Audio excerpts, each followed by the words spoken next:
누가복음 5장 27절부터 32절까지 우리 한 절씩 교독하시고 마지막 32절은 한 목소리로 합독하도록 하겠습니다. 제가 먼저 27절 읽겠습니다. 그 후에 예수께서 나가사 레위라 하는 세리가 세간에 앉아 있는 것을 보시고 나를 따르라 하시니,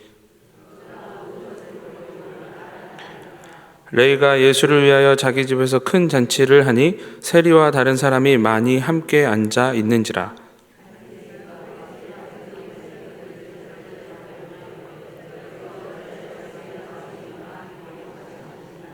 예수께서 대답하여 이르시되 건강한 자에게는 의사가 쓸데없고 병든 자에게라야 쓸데있나니. 함께 읽겠습니다.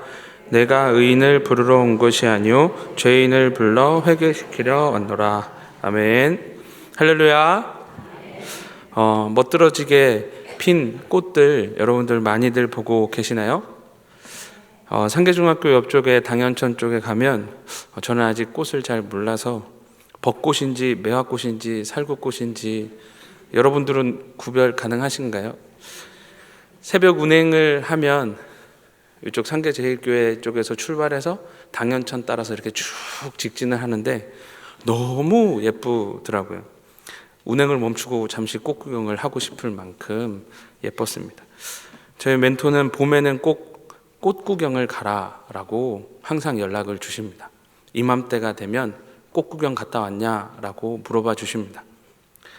솔로몬이 입은 어떤 화려한 옷보다 더 이쁜 옷을 입고 나온 꽃을 보면서 겨우내 움츠려 있던 모든 것을 새롭게 단장하여 우리에게 내보여 주시는 그 하나님께 감탄하고 감사하라는 속뜻이었습니다. 나이가 들면서 죄송합니다. 저 아직 되게 젊은데 어머님 아버님들이 왜 그렇게 카카오톡 프로필에 꽃을 담는지 이제 이해가 조금씩 되어가고 있습니다. 오늘 오후에 비가 온다고 하죠. 저희 희둥이들, 저희 아들들 환희, 찬희, 승희 이렇게 3명 희둥이들이 어제 저녁에 그 당연천에 있는 그 예쁜 꽃들을 보면서 저한테 그렇게 말하는 거예요. 아빠, 내일 비가 온다는데 저 예쁜 꽃들이 다 떨어지겠죠? 이렇게 엄청 아쉬워하면서 저한테 물어보더라고요. 그래서 제가 희둥이들에게 이렇게 얘기해 줬습니다. 비가 오면 맞아, 많이 떨어지겠지. 그런데 그 비를 맞고도 떨어지지 않는 꽃들이 있을 거야. 그리고 그 시원하게 내리는 봄비를 맞고 더 많은 꽃들이 필 거야. 그러니까 아직 내리지 않은 비 때문에 떨어질 꽃 때문에 아쉬워하지 말고 지금 즐기자. 그리고 어제 당연천 끝까지 갔다가 다시 당연천 끝까지 오면서 그 순간 하나님께서 보여주신 꽃 구경을 마음껏 하였습니다. 사랑하는 성도 여러분, 봄에 꽃 구경 꼭 하십시오. 그리고 감탄하고 감사하십시오. 지난 3월 우리 모두는 춘계 대신방으로 3월을 시작했습니다. 청년부도 그에 맞추어서 문고리 신방을 다녀왔습니다. 문고리 신방을 하면서 여러 일들이 있었는데 그 중에 기억에 남는 첫 번째 일은 그 시간에 청년들이 낮에 집에 없어야 되잖아요. 그런데 문고리를 걸면서 선물을 걸면서 혹시 몰라서 이제 전화를 했는데 집에 있다는 거예요. 그래서 만나고 다시 교회로 오게 되는 청년들이 있고 오랫동안 청년부 활동을 하지 않던 청년들이 이번 문고리 신방을 통해서 1명씩 2명씩 다시 꽃동산교회 청년부로 돌아오는 일들도 경험하게 되었습니다. 그 신방을 통해서 하나님이 반드시 만나야 할 사람들이 있기 때문에 하나님께서 이렇게 사람들을 지금도 여전히 보내시는구나 라는 생각을 해보았습니다. 여러분, 신방 무슨 의미인지 아시나요? 제가 찾아보니까 찾을 심에 찾을 방이래요. 그러니까 찾고 찾는 게 신방이에요.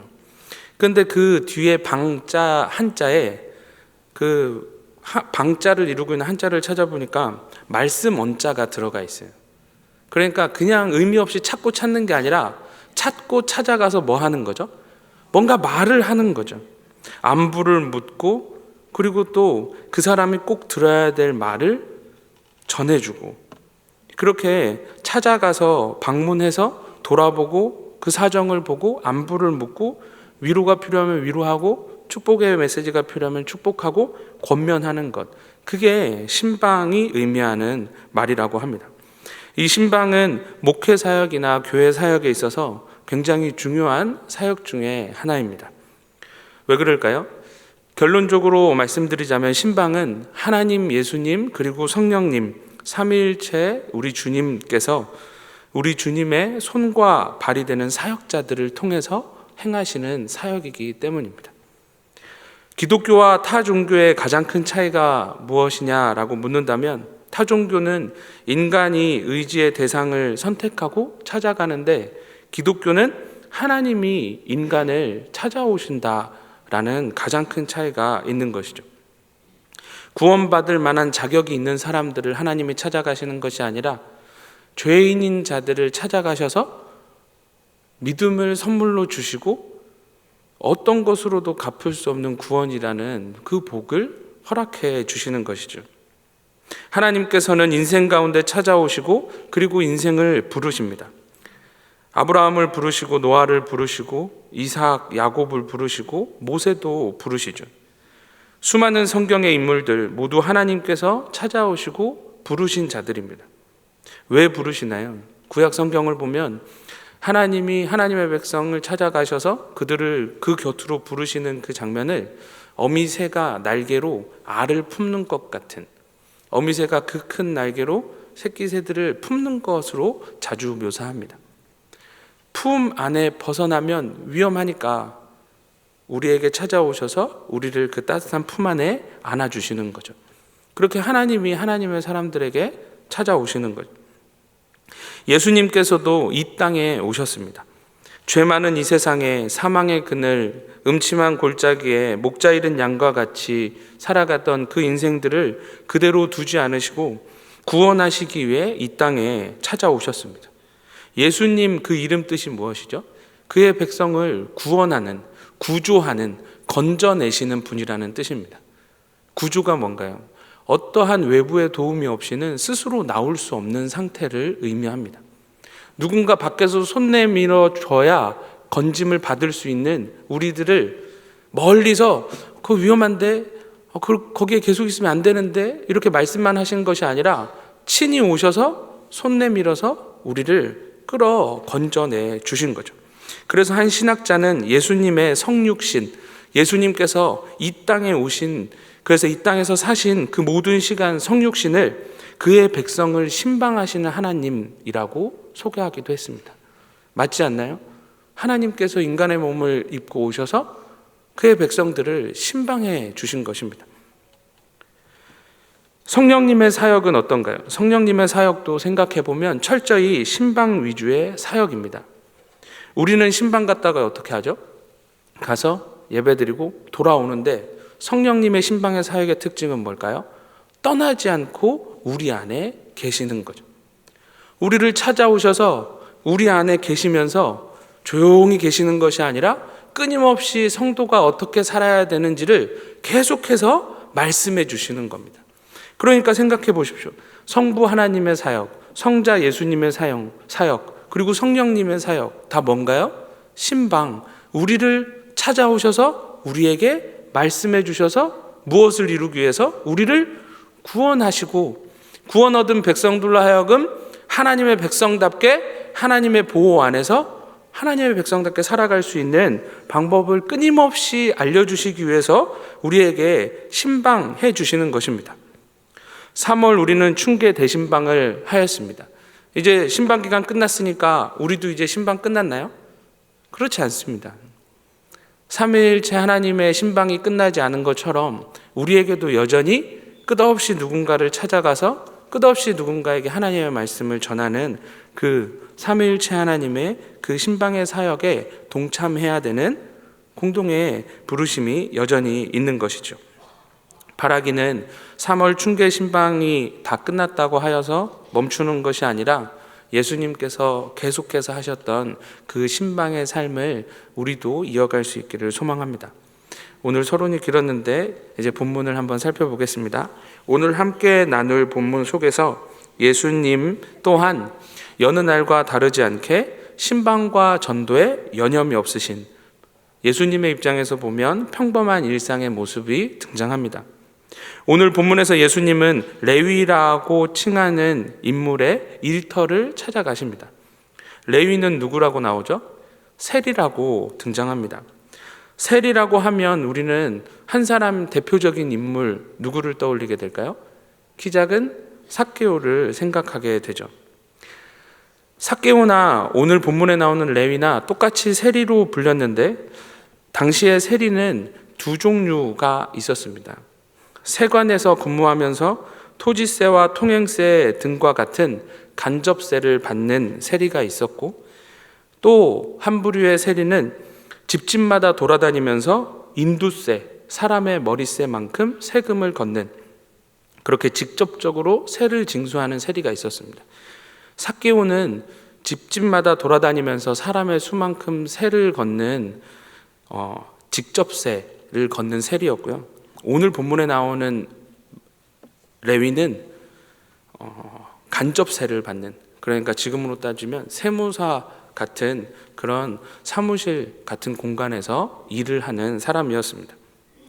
로마 정부가 각 지방으로 감찰관을 파견하는데, 그러면 이 감찰관은 이 세를 걷어야 하는 이 껄끄러운 일을 자기가 직접 하지 않고 유대 고위 인사들에게 돈을 받고 위탁 형식으로 그 세금 징수권을 넘겨줍니다.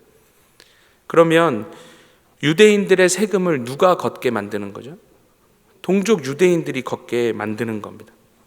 그래서 고위 인사들, 유대인의 고위 인사들이 유대인들 대상으로 세리를 고용하는 거죠. 어디서 가장 많은 비리가 생길까요? 집집마다 돌아다니면서 걷는 직접세를 걷는 곳에서 많은 착취가 일어나게 되는 겁니다. 반면 세관, 그런 사무실 공간에서 일하는 사람들은 어떻게 할 수 있을까요? 그 사람들은 개인적인 임의로 착복을 할 수 있는 상황이 아닙니다. 왜냐하면 군인도 서 있고, 그리고 집정관도 감찰관도 종종 나오기 때문이죠. 그래서 일반적인 행정 업무를 처리하는 경우가 훨씬 더 많았습니다. 간접세를 관할하는 세관의 자리는 그래서 조금 더 까다로운 조건이 있었습니다. 지역적 배경이 되는 가버나움이라는 지역을 살펴보면, 가버나움은 상업과 교통이 굉장히 발달한 곳이었습니다. 모든 길을 이어주는 중심 지역이었어요. 육로도 이어주고 바다로 오는 길도 다 이어주는 그 모든 곳에서 주고받는 상품에 관세를 매기는 일이 오늘 등장하는 세리 레위가 하던 주 일이었던 것입니다. 그러니까 그 자리에 아무나 앉혀둘 수도 없고 아무나 앉고 싶다고 앉을 수도 없는 거죠. 그런데 이 세리는 레위라는 이름을 가졌다라고 성경이 기록합니다. 유대인들은 자신들의 조상의 이름을 반복적으로 사용하는 특징이 있습니다. 물론 그의 이름만을 토대로 해서 그의 출생 배경을 단정 지을 수는 없겠지만, 대부분 신학자들은 이 레위는 경건한 유대인의 집안 출신이었을 것이라고 이야기를 합니다. 저는 개인적으로 제사장 집안 출신의 인물일 가능성도 전혀 배제할 수는 없다라고 생각합니다. 무엇을 근거로 그렇게 생각하냐면, 훗날 이 레위가 누가 될까요? 마태복음을 기록하는 마태로 등장합니다. 마태복음은 사복음서 가운데 큰 특징이 뭐냐면 구약의 말씀을 많이 인용하고 있다라는 거죠. 예수님의 공생애를 하나하나 모두 구약의 예언의 성취로 표현한다는 것입니다. 그만큼 구약에 대한 방대한 정보력과 이해를 가지고 있었던 거죠. 일반 유대인들 백성이 가지기에는 범접할 수 없을 만큼의 어마어마한 양입니다. 물론 그런 이해는 바리새인들도 가지고 있었죠. 그런데 바리새인들은 그 당시에 어떤 사람이었죠? 반로마적인 세력이었습니다. 제사장의 후손들인 사두개인들이 로마 정치 집단과 가까이 지낸다는 이유 때문에 더 이상 사두개인과 성전은 타락하였고 더 이상 그들은 하나님이 그들을 통해 일하지 않는다라고 말하고 자신들만이 구별된 하나님의 백성이라고 주장했던 사람이었죠. 이렇게 보면 종합적으로 오늘 본문 속 레위는 구별된 하나님의 백성 중에서도 더욱 성별되었던 제사장 집안의 사람일 가능성이 있다는 것입니다. 하나님과 하나님의 백성을 섬기면서 레위의 이름 뜻 그대로, 여러분 레위 이름 뜻이 뭐죠? 연합입니다. 연합. 하나님과 연합하여서 하나님을 위해서 살아야 했지만 지금 그의 삶은 누구를 위해서 살고 있는 거죠? 로마를 위해서 살고 있는 삶을 살아갔던 것입니다. 제사장을 의미하는 헬라어의 뜻은 다리를 놓는 사람이라는 말입니다. 누구와 누구의 사이에서 다리의 역할을 할까요?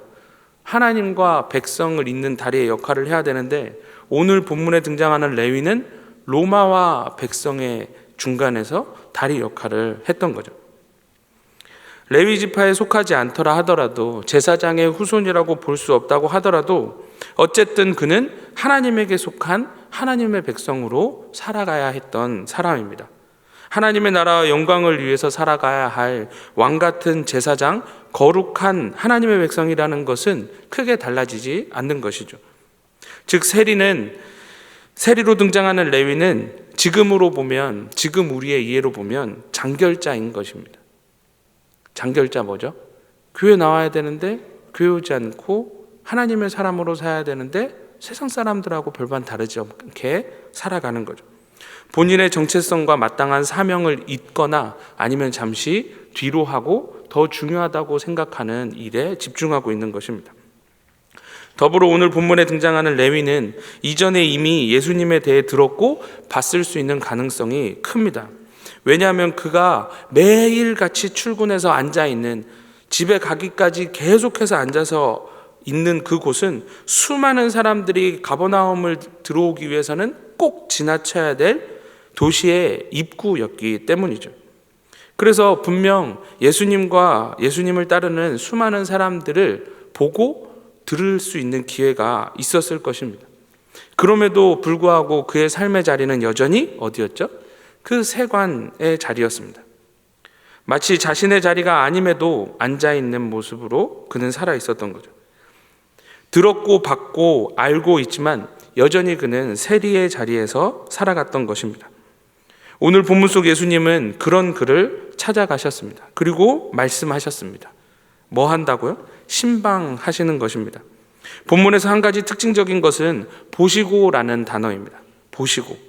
그냥 지나가시다가 임의로 즉흥적으로 부르신 것이 아닙니다. 지그시 관찰하듯이 그 레위를 지켜보셨다는 것입니다.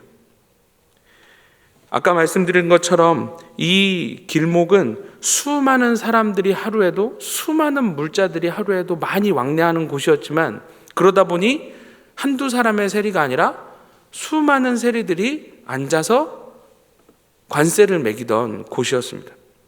여러분, 롯데마트에 만약에 계산하는 분이 한 분이라면 무슨 일이 생길까요? 못 지나가겠죠.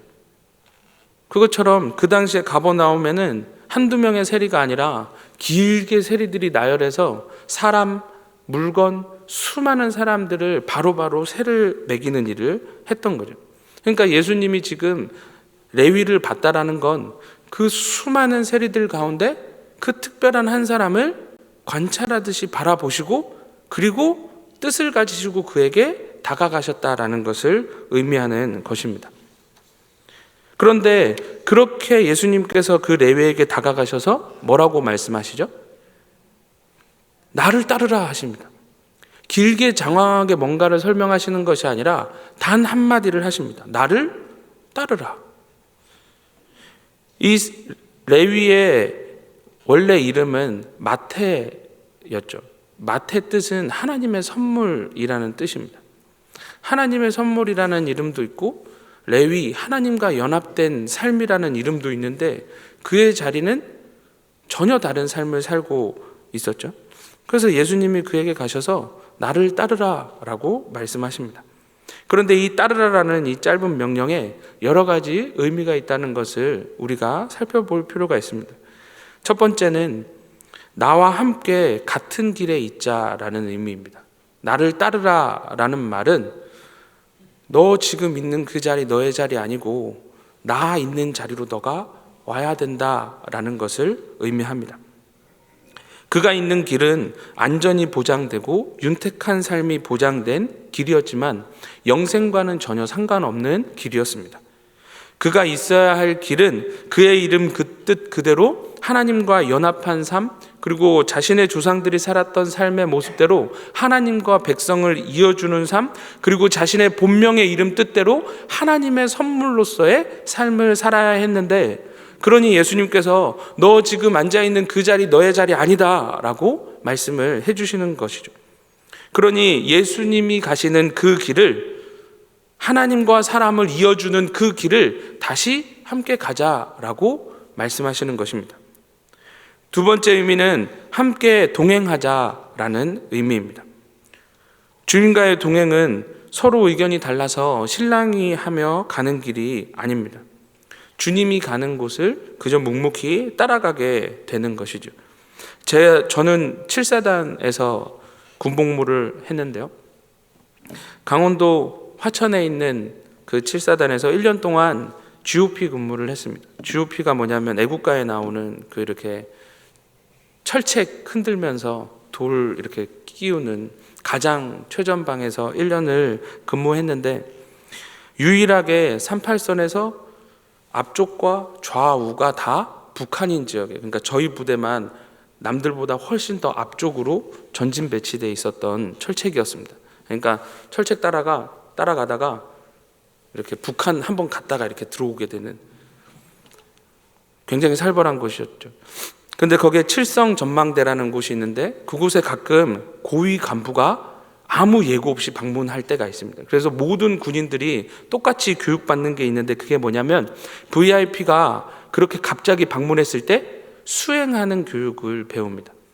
VIP가 앞에 있으면 수행하는 사람은 앞에서 그 사람을 길을 인도하는 게 아니라 그 사람의 시야를 가리지 않게, VIP가 이쪽을 보고 싶어 하면 수행하는 사람은 그 사람의 VIP의 오른쪽 한 발 뒤에서 설명하면서 따라가는 것이죠. 주님과 동행하는 것이 그렇게 가는 것입니다. 내가 가는 곳, 내가 가고 싶은 곳, 주님 저기로 같이 가요라고 주님의 손을 붙들고 끌고 가는 것이 아니라, 주님이 나와 함께 가길 원하시는 그 길을 따라서 나는 그 옆에서 주님의 시야에 방해되지 않게 묵묵히 따라가는 거예요. 주님이 지금 레위에게 그것을 요구하시는 것입니다. 그리고 세 번째, 따르다라는 말은 어딘가에 도착하게 된다는 것을 의미하기도 합니다. 나와 함께 너가 있는 길에서 내가 있는 길로 오고, 내가 가고자 하는 길에 함께 나아가서 함께 도착할 곳이 있다는 것을 이야기하는 거예요. 그곳이 어디일까요? 첫 번째, 그곳은 예수님 자신이십니다. 예수님은 레위가 살아야 될 그 삶의 모습이, 그 삶의 지향점이 무엇인지를 친히 알려주시기를 원하셨습니다. 그러니까 예수님을 닮아가길 원하셨다는 거죠. 그리고 두 번째는 예수님을 따라가다 보면 어떤 길에 도착하게 될까요? 첫 번째는 예수님을 따라가다 보니 영혼을 구원하는 일을 하게 되며 살 거고, 그렇게 예수님을 따라가다 보면 어디에 도착할까요? 하나님의 나라에 도착하게 되겠죠. 그래서 지금 예수님께서는 나를 따르라 라고 짧게 말씀하셨는데, 그 안에 이런 의미들이 복합적으로 담겨 있다는 겁니다. 레위는 이 짧은 메시지를 듣고 바로 순종합니다. 그런데 28절을 한번 보실까요? 28절에 보면 이렇게 기록되어 있습니다.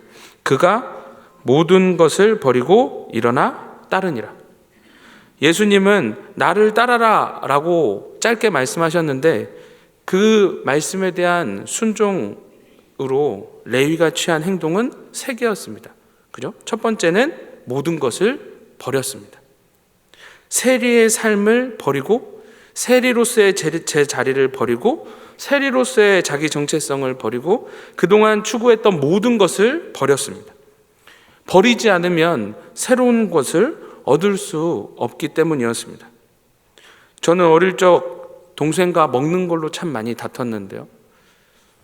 고기를 먹으면 오른쪽 왼쪽에 이렇게 쌈을 하나씩 잡고 양볼에 고기를 채운 채 동생이 젓가락질을 하면 그거 내 거야 라고 그렇게 말하던, 제 동생도 이렇게 다 잡고 있으면서 형 그거 내 거야 이렇게 치열하게 싸우던. 근데 여러분, 이 상태에서는 뭔가 새로운 것이 주어질 수 있을까요? 없죠. 내 손에 쥔 걸 내려놔야 주님이 내 손에 주시고 싶은 거를 받을 수 있는 거죠. 세리가 주님의 명령에 순종하려면 가장 먼저 부여잡고 있던 것을 내려놨어야 되는데, 그것은 안정적으로 보장된 삶의 자리를 버려야 하는 것이었습니다. 자신의 삶의 이전까지 그토록 추구했던 모든 것들을 배설물로 여기며 버려야 되는 거죠. 지금 예수님이 말씀하신 그 따르라는 삶이 지금 내가 여기서 머무는 삶보다 좋다는 것을 알 때 우리는 비로소 버릴 수 있게 되는 겁니다. 주님, 오전에는 제가 주님 따르다가 오후에는 세리일 하다가 돈 벌어서 그래서 다시 주님 따르다가 그렇게 살 수 있는 것이 아니라, 더 이상 나는 세리로 살면 안 되겠구나라고 그것을 뿌리치고 나아가야 주님을 한결같이 따르는 삶을 살아갈 수 있게 된다는 거죠. 이렇게 버리는 것이 왜 중요할까요? 이렇게 버려야 우리가 살면서 저것도 필요할 것 같고 저것도 잡아야 될 것 같고 그 수많은 유혹과 그런 것들이 다가올 때 흔들리지 않고 한결같이 주님만을 붙잡고 나아갈 수 있게 되기 때문입니다.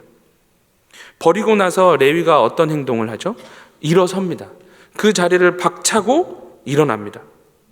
그냥 마음으로만 언젠가 버려야 되겠다, 언젠가 나는 저 주님이 따르라고 한 길을 가야 되겠다, 이렇게 언젠가로 미룬 것이 아니라 그 자리를 박차고 일어납니다. 그 순간 레위가 뭐가 된 거죠? 실직자가 되어버립니다. 어떤 신학자가 이렇게 이야기를 해요. 레위는 다른 제자들은 예수님이 십자가에 달려 돌아가신 후에 이전의 삶으로 돌아갈 수 있는 삶의 자리가 있었지만 레위에게는 이전에 돌아갈 수 있는 삶의 자리가 없었다. 아예 모든 것을 다 버리고 일어나서 그 자리를 벗어난 거죠. 그래서 세 번째, 가볍게 예수님을 따라갈 수 있게 된 것입니다. 뒤를 돌아보지 않고 과거의 시간에 연연하지 않고 예수님께서 함께 가자 하셨던 그 구원을 위한 길, 하나님의 나라의 확장을 위한 길, 그 길에 함께 따라 나아갈 수 있게 된 것이죠. 오늘 본문 속에서 예수님의 신방, 레위를 찾아와서 만나시고 말씀하신 이 신방 이후에 레위의 인생이 놀랍게 변화를 경험하게 되고, 그리고 오늘 본문은 한 사람의 변화로 끝나는 것이 아니라 어떤 장면으로 이어지죠? 큰 잔치로 이어지게 됩니다. 누가복음에 자주 나오는 패턴입니다. 한 인생이 예수님을 만나고 영혼이 구원 얻은 다음에 그 한 사람의 기쁨과 행복으로 끝나는 것이 아니라 그게 확장되어져서 주변의 모든 사람들이 그 기쁨 가운데 참여하게 되는 것이죠. 그런데 그때 30절에 보면 바리새인들과 서기관들도 그곳에 있었는데 그들의 눈에는 그것이 무엇으로 보였죠? 죄인들이 어우러져 있는 가장 더럽고 추악한, 자 생각해 보십시오. 그들이 생각할 때 세리는 동족의 피를 빨아서 로마에게 주는 사람들이잖아요. 그리고 본문에 보면 세리와 누가 있었대요?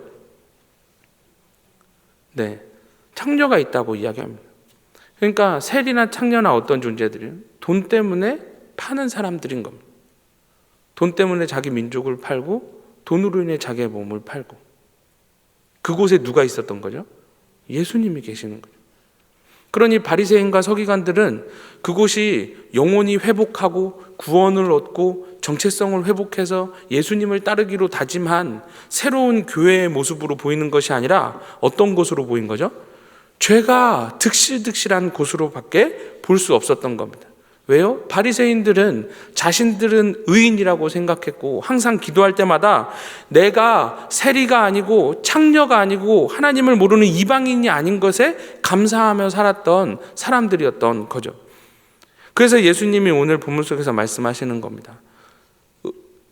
건강한 자에게는 의사가 필요 없고 병든 자에게 의사가 필요하다. 오늘 이 신방을 통해 다시 건강을 회복하게 된 사람은 레위뿐만이 아니었습니다. 레위 집에 초대받은 동료 세리들과 창녀들도 그 장소에서 자신이 정말로 회복해야 될 삶의 모습이 무엇인지를 회복하게 된 것이죠. 누가는 이 잔치를 거룩한 하늘나라의 잔치와 동일했던 것으로 기록하는 것입니다.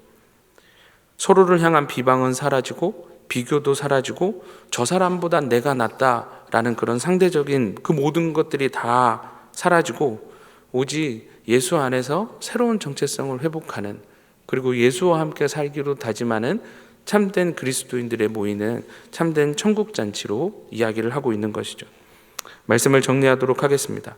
오늘 예수님은 한 사람의 인생의 자리에 찾아가십니다. 그리고 그의 삶을 송두리째 바꾸어 버리십니다. 정확히 말하면 원래의 자리로 원상복구 시키시는 것입니다. 원래 그의 삶은 하나님의 선물로서의 삶을 살아야 했기 때문이죠. 세상의 것을 붙들고 자기의 자리가 아닌 세리의 자리에 앉아서 로마를 위해 일하며 살아가던 레위가 그 모든 것을 버리고 세리의 자리를 박차고 일어나서 예수님을 위해, 그리고 예수님께서 이 땅에 계시는 동안 집중하며 여념이 없으셨던 영혼을 찾아 기쁜 소식을 전하고 구원하시는 그 일을 위해 함께 따르며 동행하며 함께 같은 길을 가는 마태로 살게 되었습니다. 이것은 본래 그가 살아야 했던 하나님의 선물로서의 삶을 살게 되는 진정한 회복이고 진정한 치유의 사건이었죠. 여러분, 병원에 입원해 보신 분 계신가요? 네. 진정한 회복을 정의하는 게 뭐냐면, 저 맹장 수술을 한번 한 적이 있는데, 맹장 수술을 해서 병원에 입원해서 이제 다 건강하게 되었다, 이 사람 완전히 치유가 됐다, 회복이 됐다라는 건 이전에 살 만큼 살 수 있다를 넘어서 이전보다 더 건강하게 살 수 있다라고 할 때 온전한 치유가 되었다라고 이야기를 합니다. 오늘 레위는 예수님을 만나서 온전한 치유를 경험하게 된 것이죠. 무엇을 통해서 가능하게 됐나요? 예수님이 그를 찾아가 신방해 주셔서 이 모든 일들이 가능하게 된 것입니다. 3월 춘계 신방 이후에 우리는 지속적으로 예수님의 평범한 일상을 따라 나가길 소망합니다. 우리도 예수님처럼 지금도 누군가 찾아오기를 기다리는, 그리고 하나님의 말씀을 들어야 하는 그들을 찾아가 신방할 수 있기를 소망합니다. 우리와의 만남을 통해서 우리를 만나는 이들의 삶 가운데 이 놀라운 회복이 경험되어졌으면 합니다. 더불어 찾아가 만나는 신방과 전도가 이루어지는 곳곳에서 예수님을 위한 잔치, 하나님과 하나님의 백성이 함께 모여 기쁨과 즐거움과 행복과 평안한 안식이 가득한 그 천국 잔치와 같은 모습들이 여러분들의 구역과 교구와 가정과 일터에서 일어나길 간절히 소망합니다. 어떻게 될 수 있을까요? 예수님의 신방으로 가능합니다. 간절히 바라기는 첫 번째, 예수님께서 여러분들의 삶 가운데 신방하여 달라고 간절히 구하십시오. 여러분들의 삶의 자리에 예수님의 신방이 필요하지 않으신가요? 저는 필요합니다. 매 순간 예수님이 오셔서 사랑한다 말씀해 주시고, 안심하라 말씀해 주시고, 나와 함께 이것을 해보지 않겠냐라고 말씀해 주셔야 저는 그 순간순간 버티며 살아갈 수 있을 것 같아요. 우리 개개인에게 그 신방이 필요합니다. 그리고 두 번째는 우리가 그 신방을 통해 회복을 경험해야 그 확신 가지고 누군가에게 가서 다른 거 전하는 게 아니라, 다른 것도 손에 쥐어주는 게 아니라, 야, 내가 붙잡고 있는 예수, 네 인생에 이 예수님이 필요할 것 같아라고 하고 그 예수님을 전해줄 수 있을 것 같아요. 바라기는 오늘 말씀 잘 기억하시면서 주님, 레위가 마태로 살아갈 수 있게 해주셨던 그 신방 나에게도 은혜를 베풀어 주시고, 이 이후에 마태를 통해 수많은 사람들이 하나님의 나라를 꿈꾸고 살게 하셨던 것처럼 나를 통해 내 주변의 사람들이 하나님의 나라를 꿈꾸며 살아갈 수 있는 복된 삶을 살아갈 수 있게 해달라고 그렇게 기도하며 나아가는 저와 우리 모든 꽃동산교회 성도분들 되시길 주님의 이름으로 소망합니다. 아멘.